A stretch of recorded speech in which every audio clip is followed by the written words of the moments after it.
Commission যে আসলে বিজেপির স্বার্থে কাজ করে চলেছে, সেটা অনেক দিন থেকেই বোঝা যাচ্ছিল। যেদিন থেকে এসআইআর ঘোষণা করেছে নির্বাচন কমিশন, সেদিনই বোঝা গিয়েছিল তাদের উদ্দেশ্যটা আসলে ভোটার তালিকার সংশোধন নয়, তাদের উদ্দেশ্যটা বিজেপির স্বার্থে কাজ করা।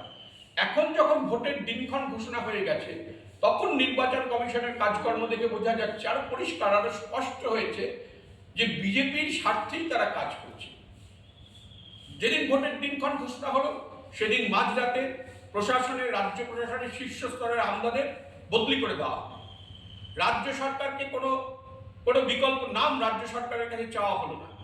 সাধারণত প্রথাটা কি ছিল, যে বদলি করতেই পারে নির্বাচন কমিশন, কিন্তু বিকল্প নাম তো চাইতে হবে রাজ্য সরকারের কাছে। রাজ্য সরকারকে কোনো আমলই দেওয়া হলো না। এমন একটা ভাব করছেন জ্ঞানেশ কুমার, যেন রাজ্য সরকারের কোনো অস্তিত্ব নেই, একটি নির্বাচিত সরকারের যেন কোনো অস্তিত্ব নেই, যেন রাষ্ট্রপতি শাসন চলছে এখানে, যেন তিনিই সর্বসর্বা, তিনিই প্রশাসনটাকে চালাচ্ছেন। এবং এটা সেই এসআইআর ঘোষণার প্রথম দিন থেকে এই কাজকর্ম চলছে। মুখ্যমন্ত্রী চিঠি দিচ্ছেন, উত্তর নেই। একজন নির্বাচিত মুখ্যমন্ত্রী একটি রাজ্যে, তিনি চিঠি দিচ্ছেন, কি ধৃষ্টতা এই জ্ঞানেশ কুমার! কোনো উত্তর দেওয়ার প্রয়োজন বলে বোধ করছেন না। মানে এইরকম ধৃষ্ট, এইরকম অসৌজন্য বোধ সম্পন্ন নির্বাচন কমিশন, এরকম দলদাস নির্বাচন কমিশন এর আগে ভারতবর্ষ দেখেনি। অসৌজন্যতার মাপকাঠি ছাড়িয়ে গেছে জ্ঞানেশ কুমার। এবার এই যে একের পর এক আমলা, শুধু শীর্ষস্তরের আমলাদের বদলি করে উনি ক্ষান্ত হলেন না, জেলায় জেলায় পুলিশ আধিকারিক, ডিএম, এসপি সবাইকে বদলি করতে শুরু করলেন। কাদের বদলি করছেন? যাদের সম্পর্কে বিজেপির নেতাদের অ্যালার্জি আছে, যাদের সম্পর্কে শুভেন্দু অধিকারীদের অ্যালার্জি আছে, সুকান্ত মজুমদারদের অ্যালার্জি আছে, তাদের বদলি করছে। বদলি করে কাদের বসাচ্ছেন? দক্ষ অফিসারদের বসালে কিছু বলার ছিল না, নিরপেক্ষ অফিসারদের বসালে কিছু বলার ছিল না। বসাচ্ছেন তাদের যারা একেবারেই নিরপেক্ষ না, বসাচ্ছেন তাদের যারা অদক্ষ, অযোগ্য অফিসার, যাদের এত বড় একটা নির্বাচন পরিচালনা করার কোনো অভিজ্ঞতাই নেই, তাদের এনে বসাচ্ছেন। এর ফলে কি হচ্ছে? এই দেখুন, শিলিগুড়ি আর বিধাননগর পুলিশ কমিশনারেটের অবস্থাটা দেখুন।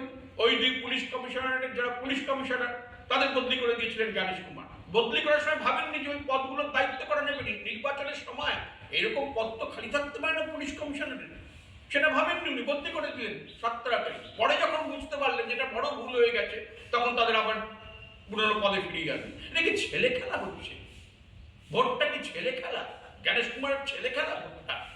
মানে উনি যা ইচ্ছে তাই করবেন, উনি মানুষকে নাম ভোটার লিস্ট থেকে বাদ দিয়ে দেবেন, উনি একটা নির্বাচিত সরকারকে নানাভাবে হেনস্থা করবেন, নির্বাচিত সরকারের যিনি মুখ্যমন্ত্রী তার চিঠির কোনো উত্তর দেবেন না, উনি সব সরকারি আমলাকে বদলি করে নিজের খেয়াল খুশি মতো সেই সব আমলাকে বসাবেন, যার তাদের পর্যবেক্ষক নিযুক্ত করবেন, যারা বিজেপির কথায় ওঠে বসে তাদের পর্যবেক্ষক নিযুক্ত করবেন, তাদের দায়িত্বে বসাবেন। এরপর তো শোনা যাচ্ছে বুথে নাকি উনি কেন্দ্রীয় বাহিনী রাখবেন। কি চান উনি? কি চান? যে উনি বিজেপিকে গায়ের জোরে ভোটটা জিতিয়ে ভোট করবে? তো অঘোষিত জরুরি অবস্থা চলছে, অঘোষিত জরুরি অবস্থা চলছে। পশ্চিমবঙ্গে 5টা রাজ্যে নির্বাচন হচ্ছে, কোথাও জ্ঞানেশ কুমার এসব করেন, পশ্চিমবঙ্গে সব করছেন। টার্গেট পশ্চিমবঙ্গে বিজেপিকে এনে ক্ষমতায় বসানো। এর চেয়ে উনি পরিষ্কার বলতে পারেন তো যে আমি মশাই কোনো নিরপেক্ষ নির্বাচন কমিশন নই, আমি ভারতীয় জনতা পার্টির একটি গণসংগঠন, আমি আর এই নির্বাচন কমিশনের পদে থেকে এরপর আমি হাতে রং তুলি নিয়ে দেয়াল লিখতে নামবো রাস্তায়, আমি দেয়াল লিখতে নামবো রাস্তায়। এটা বলতেই তো পারেন, সেটা বড় মানে শোভনীয় হবে। নির্বাচন কমিশনের চেয়ারে বসে এইসব রাজনীতি যেন উনি না করেন। ভোট আসছে, 2 দফায় ভোট, তারপর রেজাল্ট ডিক্লেয়ার হয়ে যাবে মে মাসের প্রথম সপ্তাহে। জ্ঞানেশ কুমার সেদিন বুঝতে পারবেন যে এইভাবে ভোট করিয়ে বিজেপিকে জেতানো যাবে না।